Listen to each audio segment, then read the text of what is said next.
Mombasa, Kenya's bustling second city. It's a magnet for people looking for work. But there's a dark side here. In a back street, a room of extraordinary women meet to share their stories. They would bring 2 or 3 men for each woman every night. We would be raped repeatedly.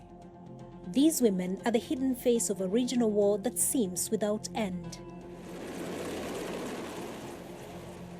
For 6 years, the Kenyan army has been part of a force fighting the Islamist militants al-Shabaab in Somalia. Now, a disturbing development. The BBC has discovered that Kenyan women are being abducted and trafficked to become sex slaves for al-Shabaab. We speak to an insider who reveals how they kidnap vulnerable women.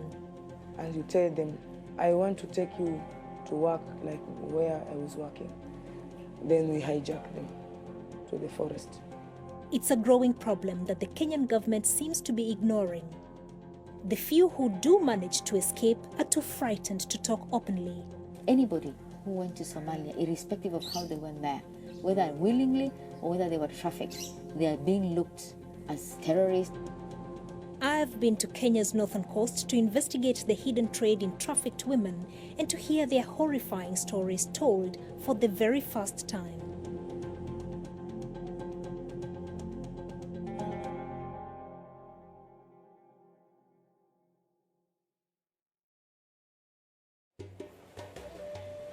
The coastal city of Mombasa is predominantly Muslim. It's a city of more than 1 million people with high unemployment. And it's always had an uneasy relationship with the government.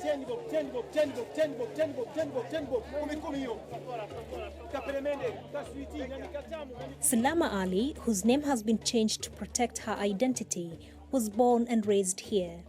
An ordinary middle-aged woman who makes her living selling fish. But 9 months ago, her life took an unexpected twist. I am also a victim of al-Shabaab. 2 of my brothers disappeared without a trace after being radicalized. After that, our family was discriminated against. But some women who knew what I was going through started sharing their stories with me. We discovered there were lots of us.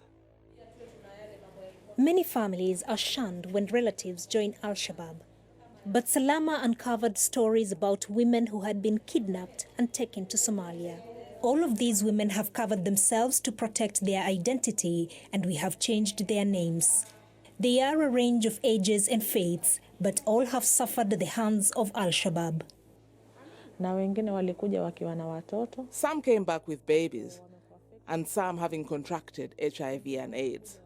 Some even came back mad because of the trauma they were exposed to. Because nothing was being done to help these women, Salama took it upon herself to train as a counselor. She set up a support group that meets in secret at undisclosed locations. The women talk of being tricked. They were promised jobs in other cities, but instead they ended up as slaves of al-Shabaab. Those men used to come and have sex with me. I can't tell you the number. For those 3 years, every man was coming to sleep with me. You could have the same man maybe only twice. The rest of the time, he was sleeping with a different man. I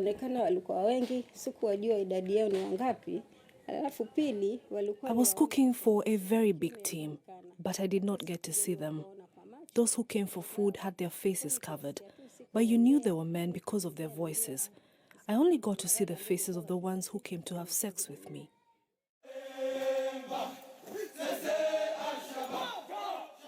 These men call themselves the Lions of Allah. They boast of having no mercy.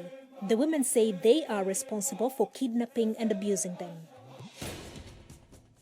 Allied to al-Qaeda, al-Shabaab are dedicated to creating a fundamentalist Islamic state in Somalia. The group has also carried out a string of attacks in neighboring countries, particularly Kenya. Amid these tensions, it's not easy to find out what's happening on the porous border between Kenya and Somalia. The densely wooded area is called the Boni Forest, and access is severely restricted. We are told we can see the trafficking routes from the air. The canopy below is dense, and it's no doubt difficult to monitor this area. But from the air, we've seen several cut lines that we're told are routes the militants use for transport between Kenya and Somalia.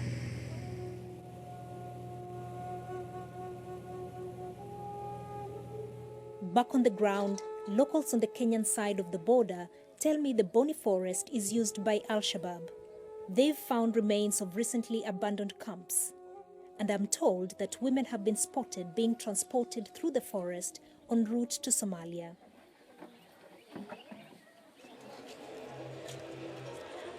Sureya Hersi runs a group called Sisters Without Borders.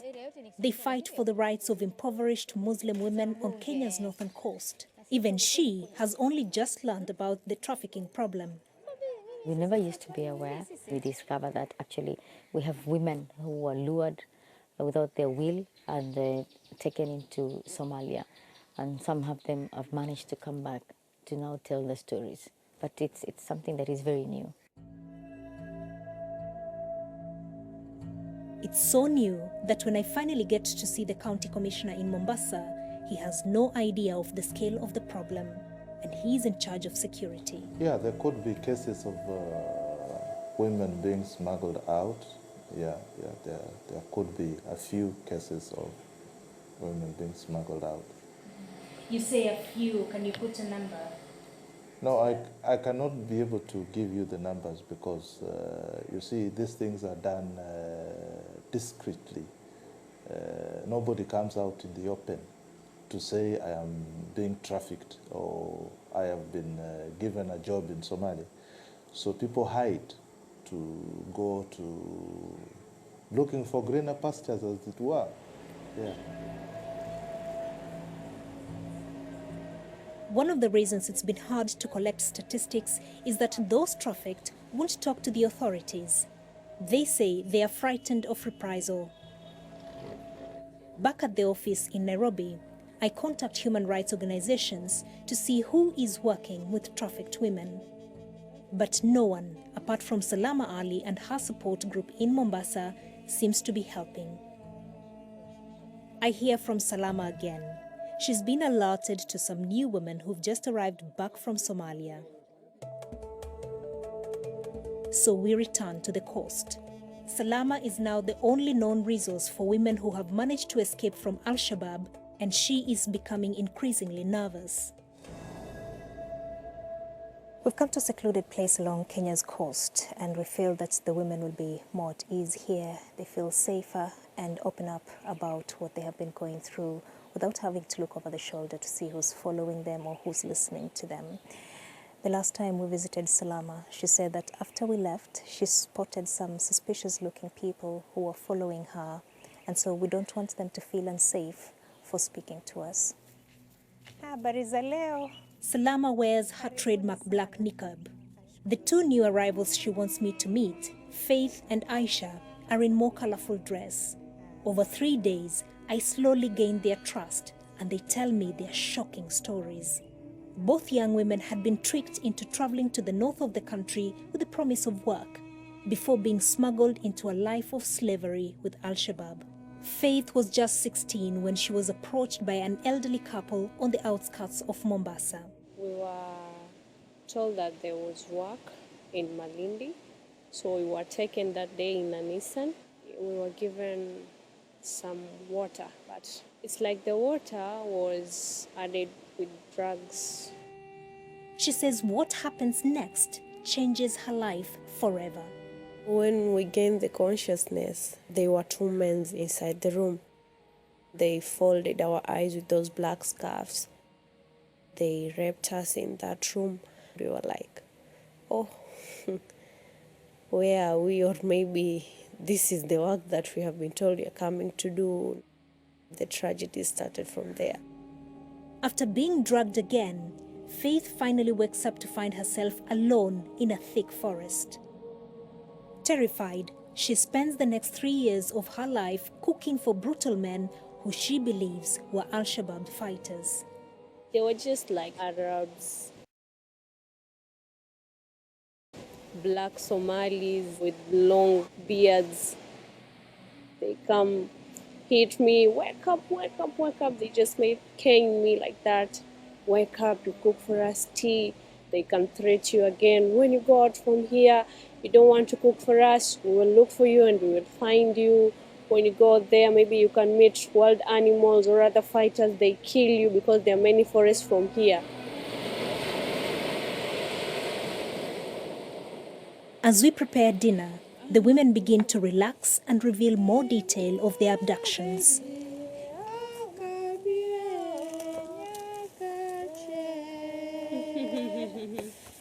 Their stories are strikingly similar. But whilst Faith spent 3 years in captivity, the ordeal lasted twice as long for Aisha. She too was promised a job by an elderly couple, this time in the town of Garissa near the Somali border. But her dream job turned into a nightmare.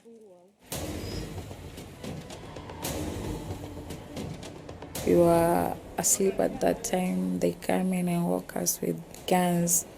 They closed our nose and mouth and they kidnapped us. The people who had promised her a job had actually sold her on to al-Shabaab.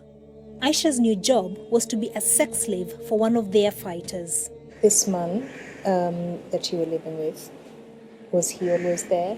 Sometimes he used to go and come back with clothes with blood, but I couldn't ask anything because I was just like a slave there. Yeah.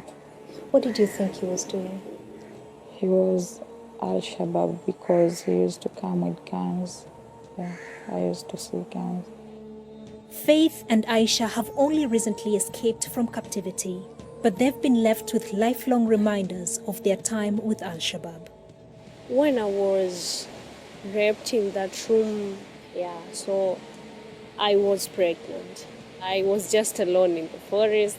Even when the labor pains came, I didn't know if there was something that maybe it wanted to come out because I was not used to, because of my first pregnancy.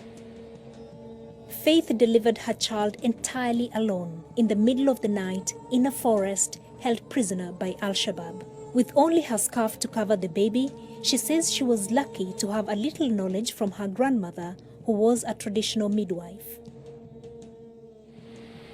Food, maybe I breastfeed her. When she started growing big, the food that I was cooking for them, I will take a portion and hide it somewhere. So when they come and take the food, I then feed my child. Aisha also gave birth to a child in captivity. It's only God who protect me because I used to pray day and night so that I could be rescued from that place.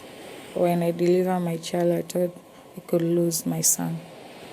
When you look at your son, does that remind you of a very difficult part of your life? A son is a blessing. He's like an angel. But sometimes I have to cry when I look at him. Yeah, because I went through a lot. But not all women who end up in the camps have been kidnapped. I meet Sarah, who has also just returned from Somalia. Unlike Faith and Aisha, she had voluntarily gone with her husband, an al-Shabaab fighter, but she has since left the group. Though she says she wasn't involved herself, she explains how al-Shabaab captures Kenyan women. So you come to them, you sometimes cheat them, and you tell them, I want to take you to work like where I was working. Those people who don't know, like those from rural areas, they agree. They said, okay, I want to go. Now you have a lot of money. Yes, I have a lot of money. Then you take them. So we tell them that we have to travel, then we hijack them to the forest. As the wife of a fighter, Sarah's job was to clean the weapons. She was also taught to make bombs. She claims the group targets women in order to breed the next generation of fighters. In my camp, there are women who are sent to come and recruit other women, to take them to Somalia, to be in our camp, to multiply, so that they can get pregnant and have their own children. Sureya Hersi is trying to understand the magnitude of the trafficking problem by speaking to different people in the community. But such information is hard to come by. The biggest challenge that we have is with these women come back traumatized. The main reason why women don't come out to speak is because they also don't want to be shunned by their own community that they come from. People fear the government. They fear that if I look like I'm associated with you and they know that you went to Somalia and came back, then they might say I'm also part and parcel of the same problem. Because unfortunately, anybody who went to Somalia, irrespective of how they went there, whether willingly or whether they were trafficked, they are being looked as they're guilty, or probably they're terrorists, or probably they're informers, or probably nobody trusts them. They don't know why they are back.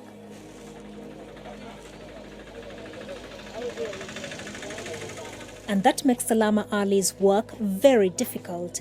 There's a lot at stake.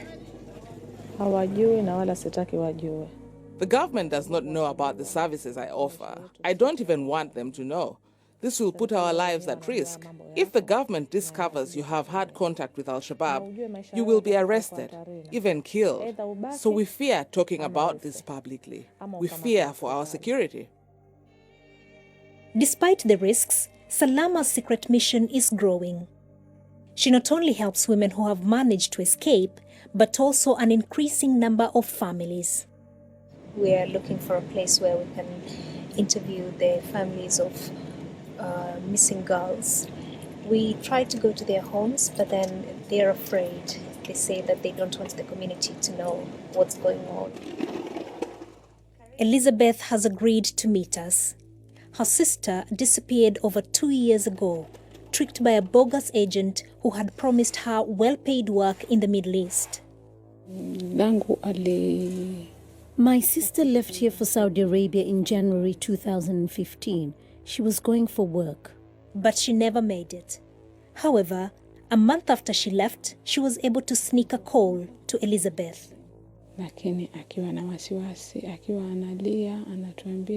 She sounded troubled and fearful. She told me she was afraid she would never see us again.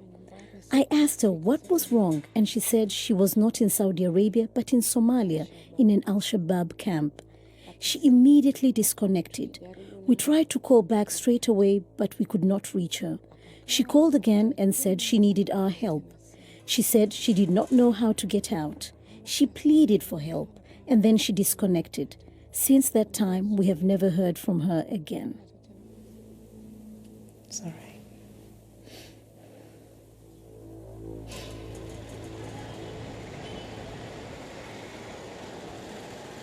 We went looking for the agent that had tricked Elizabeth's sister, but he was nowhere to be found. This agent rented office space right in the middle of town. Here, it's busy.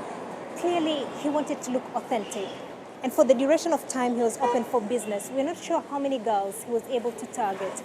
But we're told that as soon as Elizabeth's sister disappeared, he closed shop.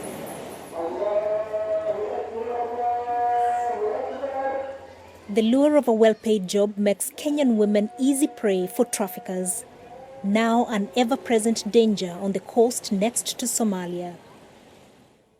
Sarah, the former wife of an al-Shabaab fighter, told me how the militants specifically target Kenyans. The 300 women in that camp I was living, mostly were from Kenya. Few were from Somalia, because in Kenya the security is very tight. When they use the Kenyans, it is easier for them to complete their missions. In Kenya, they want to bomb some places. Their main aim is just to kill, to finish this Kenya, to finish maybe the Africa. Kenya has taken the battle to al-Shabaab. In 2011, the Kenyan government sent their forces into southern Somalia, ousting the militants from all major towns and cities. Al-Shabaab's revenge was to hit back repeatedly on Kenyan soil. The deadly attack on the popular Westgate shopping mall in the heart of Nairobi shocked the world. 67 people were killed in the 4-day siege. And even more recently, the group inflicted the biggest ever defeat on the Kenyan army. The UN says at least At least 150 Kenyan soldiers were killed at a base in southern Somalia last year. Al-Shabaab is clearly Kenya's biggest security threat, and Sureya Hersi is in no doubt of the scale of the problem, whether from radicalization or the abduction and trafficking of women to Somalia. I don't think anybody has any statistics. I want to believe even probably the government, they could be having their own ways of finding out. And I can assure you, almost every family is affected. You either know somebody or your neighbor has gone. In the course of this investigation, I tried repeatedly to find out from the government what was being done to stop this trade in Kenyan women. But all attempts proved futile. It has been very difficult and frustrating to get comment from the relevant government officials on this issue. It's the second time I've come to this office this week, and I've just been thrown out by the regional coordinator of security, the man in charge of security in this region. For Faith and her daughter, it's a long road back to a normal life. It was really a hard time for her because she was used to the forest-like life, living like we were animals in the forest, because even when sleeping in the house, she didn't like it very much. So even when she feels sleepy, she comes to me, I carries her, I just make her sleep. When she sleeps completely, it's when I take her inside. It's not just sleeping indoors that is new for her daughter. She's also wearing clothes for the very first time. When she sees somebody passing with a certain type of shoes, now she just cries, also me, I want that one. So you can just go by, and when you come with it, you bring it to her. She just feels very happy, and she tries it.